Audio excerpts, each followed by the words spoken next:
ভাই আমার, বোন আমার, প্রতিজ্ঞা করো, বাপ মরবে, মা মরবে, ভূমিকম্প হবে, সিডর হবে, এই পৃথিবী লন্ড ভন্ড হয়ে যাবে, বেঁচে আছি মানি ফজরের 2 পড়তেই হবে। বেঁচে আছি মানে জোহর আসর মাগরিব ইশা পড়তেই হবে। একটু আগে সিগারেট খেয়েছি, একটু পরে আজান হয়েছে, নামাজ পড়তে হবে।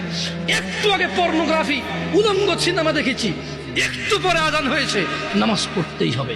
ঘুমের মধ্যে কাপড় চোপড় নষ্ট হয়েছে, মা জানে, বাপ জানে, ভাবি জানে, বোন জানে, সবাই জানে। এখন গোসল করলে সবাই বুঝবে কেন গোসল করছো। সবাই বুঝলে বুঝুক, না বুঝলে নাই। আরে বুঝলেই কি না বুঝলেই কি, আমার কাপড় নষ্ট হয়েছে, গোসল আমার ফরজ হয়েছে, আমি গোসল করবো, নামাজ পড়বো।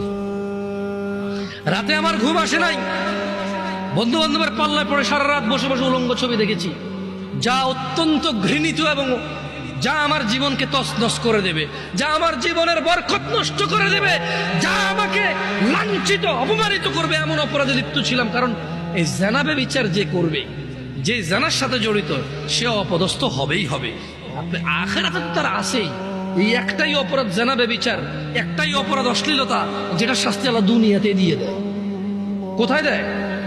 আখিরাতে তো আছেই। সারা রাত উলঙ্গ ছবি দেখেছো, দেখে নিজের জামা কাপড় নষ্ট করেছো, অপবিত্র করেছো নিজেকে, অসুবিধা নাই। গুনাহ যা হওয়ার হয়ে গেছে, গুনাহ নিয়ে পড়ে থাকলে চলবে না। গুনাহ যা হওয়ার হয়ে গেছে, গুনাহ নিয়ে পড়ে থাকলে চলবে না। যাও গোসল করো, ফজরে আযান হয়েছে, সালাতে যাও, 2 রাকাত সুন্নত পড়ে আল্লাহর কাছে ক্ষমা চাও, 2 রাকাত ফরজ পড়ে আল্লাহর কাছে ক্ষমা চাও। আর দেখবা না, প্রতিজ্ঞা করো, আবার দেখে ফেলেছো, অসুবিধা নাই। জোহরে আযান হয়েছে, যাও মসজিদে যাও, গোসল করো, 2 রাকাত নামাজ পড়ো, আল্লাহর কাছে ক্ষমা চাও, প্রতিজ্ঞা করো, আর দেখবা না। আবার দেখে ফেলেছো, অসুবিধা নাই। পরের ওয়াক্ত আযান হয়েছে, যাও মসজিদে যাও।